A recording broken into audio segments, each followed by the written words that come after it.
오늘 등장하는 사람이 세어보니까요, 9명입니다. 두 절에 무려 9명에게 문안 인사를 하고 있는 것입니다.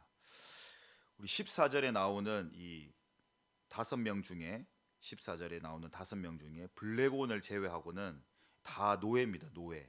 전에도 한번 말씀드린 것처럼 당시에 같이 사회적인 통념상 이 노예랑 이 귀족, 평민 이런 계급들이 함께할 수 없는 거죠.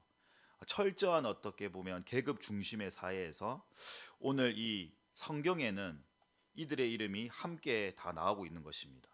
바로 복음 안에서 예수 그리스도 안에서 모두가 다 평등하고 함께 존중되는 것을 볼 수가 있는 것입니다. 예수 그리스도 안에서는 높고 낮음이 없는 거죠. 남녀의 구별과 출신이 다 기준이 되는 것이 아니라 다 예수 안에서 하나가 되었다는 것입니다. 그래서 오늘 사도 바울이 14절 말씀에 함께 있는 형제들에게 문안하라라고 했습니다. 형제라는 이 표현을 하고 있는 거죠. 이 형제라는 것은 이제 헬라어로 살펴보면 이 아델포스라고 하는데요. 이 아델포스라는 것이 바로 이 자궁에서 함께 나왔다 이런 뜻입니다. 자궁에서. 그러니까 단순히 그냥 우리가 이름만 형제자매 거치대로 우리가 표현하는 것이 아니라 이 형제라는 것이 바로 한 영적으로 유대감을 가진 한 어머니에서 나온, 그러니까 예수 그리스도의 피로 말미암아 한 형제자매가 되었다는 것을 얘기하고 있다는 것입니다. 이 빌롤로고라는 이름 역시 또 노예의 이름입니다. 그리고 율리아라는 이름은 그 궁중의 건속에 속해 있고, 또 네레오, 올름바는 남매 중심의 이 가정교회 일원으로 살펴볼 수가 있는 것입니다. 자, 이렇게 다양한 계층의 사람들이 이 사도 바울의 16장 마지막 장에 문안 인사에 등장하는 것을 볼 수가 있습니다. 이 로마서라는 것이 많은 이제 신학자들이 또 목회자들이 강해 설교를 많이 하시잖아요. 복음의 핵심, 복음의 정수다. 그러면서 보통 반지로 비유하면 그 다이아몬드가 8장이다 하면서 이 복음에 대해서 가장 잘 설명한 책이 로마서인데, 이 로마서 16장이 어떻게 보면 마지막이잖아요. 그러면 우리가 어떤 책을 쓰게 되면 마지막 장이 되게 중요하지 않습니까? 안 그렇습니까? 영화를 봐도 이 결론 부분들, 우리 책을 봐도 이 결론이 중요한데, 이 사도 바울은 이 복음에 대해서 다시 한 번 더 압축해서 어떤 핵심의 진리를 설명하는 것이 아니라 이 16장에서 많은 사람들의 문안 인사로 끝나는 것을 볼 수가 있습니다. 이 사도 바울이 이 1장에서 인사로 시작했는데 이 마지막 장도 많은 사람들이 이름을 일일이 열감해서 인사를 한다. 여기에서 조금 우리가 살펴봐야 될 것이, 왜 사도 바울은 다시 한 번 더 예수 그리스도에 관한 이 복음에 대해서 설명하지 않고 사람들의 이름을 나열하면서 이 설명을 했을까? 여기에 저는 한번 고민해 보았고 묵상해 보았습니다. 이 하나님 나라는 것은 단순히 어떤 하나님의 능력이 가장 중요하지만, 이 하나님의 능력이 나타나기 위해서는 이 사람이 되게 중요하다는 거죠. 마찬가지로 제가 계속 새벽 때마다 설명했던 것처럼 이 형제라는 게 너무나 중요하고 또 동력자라는 거 중요하다는 것을 우리가 살펴봤습니다. 하나님께서는 하나님의 일을 하시기 위해서는 바로 이 사람을 통하여서 역사하신다는 거예요. 그래서 한 사람 한 사람이 너무나 귀하다는 것입니다. 저는 아직까지 제가 교회를 개척하지 않았지만 많은 목회 선배들이 얘기할 때에 진짜 목회자는 언제 만들어지냐 이런 얘기를 하더라고요. 진짜 목회자는 우리가 어릴 때부터 소명을 받고 신학교에 가면서 이 목회자가 되고 또 목사 안수를 받으면 목회자 완성되는 것이 아니라, 진짜 목회자는 개척을 해봐야 그 목회자가 된다. 진짜 목자의 마음을 안다. 그런 마음을 하시더라고요. 그런 말씀을 하시더라고요. 그래서 그게 왜 그러냐, 제가 이제 여기 교회에 오면서 또 많이 생각을 해봤는데 한 영혼 한 영혼이 참 귀하다는 걸 알았습니다. 우리 교회를 어떤 평가하고 그러는 것이 아니라, 그전에는 어떻게 보면 시스템적으로 또 체계적인 어떤 교회 생활 속에서 사실 직업처럼 어떤 하나의 회사원처럼 교회 사역을 했던 것이 없지 않아 있었습니다. 근데 이런 상가교회, 어떻게 보면 우리 교회는 그래도 뭐 너무 개척교회는 아니지만 한 영혼이 온다는 것이 얼마나 귀하다는 것을 다시 한 번 더 보게 되더라고요. 그래서 목사님들이 이제 새벽에 기도할 때마다 문을 쪽으로 이렇게 한 번씩 쳐다본다. 오늘은 또 누가 오지 않을까. 근데 이제 뭐 그런 마음, 그러니까 그런 마음들이 간접적으로 전달되는 것을 저도 볼 수 있다는 것입니다. 이 사도 바울이 이 얼마나 많은 이 사실은 교회를 세우고 또 많은 전도 여행을 했습니까? 그런데 이 16장에서 다른 것으로 결론내는 것이 아니라 그 로마서라는 아주 위대한 그 책에서 다른 이야기를 하는 것이 아니라 한 명 한 명의 이 사람들을 언급하면서 인사를 드리는 거죠. 이 문안 인사를 드리는 거죠. 우리가 단순히 이제 문안 인사라는 것이 뭐 웃 어른께 뭐 간반에 별일 없었습니까?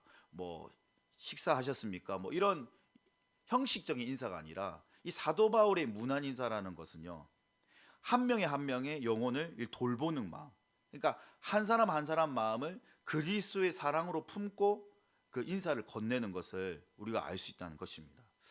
저는 여기에서 참 궁금했던 것이 이 사도 바울을 한번 생각을 해봤거든요. 어떻게 이 한 사람 한 사람을 잊지 않고 이렇게 마음에 품고 기도할 수 있었을까? 또 그들에게 사랑을 전달하고 또 감사를 표현할 수 있었을까? 참 사도 바울이 위대하다는 생각을 다시 한 번 더 하게 됩니다.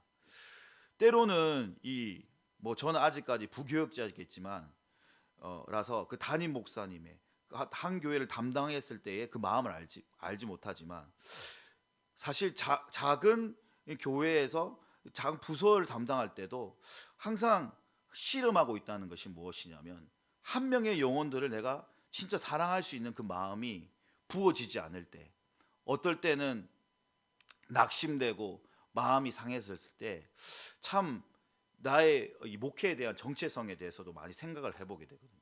한 영혼에 대한 사랑이 없으면 사실은 이 목회라는 게 불가능하지 않습니까? 근데 오늘 이 사도 바울은 정말 이 30명이 넘는 사람들의 이름을 한 사람 한 사람 불러가면서 그들을 기억했다는 것이 너무나 대단하다, 이런 생각이 들었어요. 그래서 사도 바울은 어떤 하나님을 섬기고 있었고 어떤 예수 그리스도의 사랑이 있었는가 진지하게 한 번 더 생각해보는 이 시간을 가지게 되었습니다. 우리나라 속담에 이런 말이 있습니다. 호랑이는 죽어서 가죽을 남기고 사람은 죽어서 이름을 남긴다라는 것이 있습니다. 여러분 한번 생각해 보십시오. 나의 이름이 만약에 성경책에 기록되어 있다면 이거보다 더 영광스러운 일은 없을 것입니다. 우리가 어떤 이 기념비를 볼 때, 또 어떤 학교에 갈 때 거기에 헌당에 보면 이 학교를 세울 때 뭐 어떤 기관을 세울 때 도움 주신 분들을 이 어떤 비석에다가 세우지 않습니까? 그들의 이름을, 그리고 어떤 그 사람의 이름을 따서 이렇게 집을 짓는 것을 볼 수가 있는데, 그런 것보다도 더 대단한 것이 성경에 이름이 기록되어 있는 거죠. 사실 이 사도 바울의 복음이 없으면 어떻게 노예의 이름이 성경에 기록되어 있을 수 있겠습니까? 우리가 더 앞에 나아가서 이 마태복음에 보면 예수 그리스도의 족보에 들어가지 못하는 여인들이 있습니다. 여인들의 이름이 예수 그리스도의 족보에 들어가게 되거든요. 그것도 전통 여인이 아니라 이방인 이름이. 그런 것을 볼 때에 정말 하나님 안에서는 이 모든 신분이 차별이 없이 모두가 평등하게 그 하나님 사랑이 전해진다는 것을 다시 한번 더 볼 수가 있던 것입니다.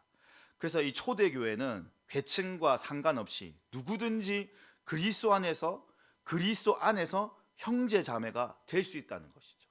그래서 이 사도 바울이 즐겨 사용했던 인사가 바로 그리스도 안에서라는 거죠. 예수 안에서, 그리스도 안에서 한 형제 되었다. 그래서 제가 참 좋아하는 찬양이 주 안에 우린 하나라는 찬양이거든요. 전에 교회에 있을 때 마지막에 이 폐의 찬송으로 이 찬양을 우리 중고등부 아이들과 함께 불렀어요. 주님 안에서 우리 하나, 예수 안에서 우리가 하나 되었다. 이것을 이제 인식시키기 위해서 이 찬양을 불렀던 기억이 나는데, 정말 그렇습니다.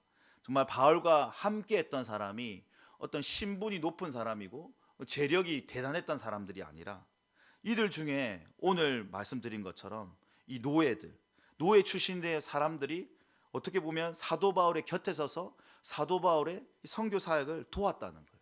사람으로서는 사실은 사람의 의식으로서는 함께 할 수 없는, 정말 도움이 될 수 있을까 그런 사람이었지만, 정말 사도 바울 하나님의 사역에서는 그들이 정말 큰 하나님의 일꾼이 되어서 성경에 이렇게 기록된 것을 볼 수가 있습니다. 그래서 우리가 내 자신을 볼 때 참 내가 다 어떻게 보면 나는 나이도 많고 연약하고 할 수 없는 것이 없다고 생각하지만, 정말 이 교회를 위해서 한 영혼을 사랑하고 또 우리 가족들을 위해서, 우리 예언의 권속들을 위해서 기도하는 것, 또 내가 그들을 사랑으로 섬기는 것, 이거 하나하나가 다 하늘나라의 생명책에 기록되어질 줄로 믿습니다.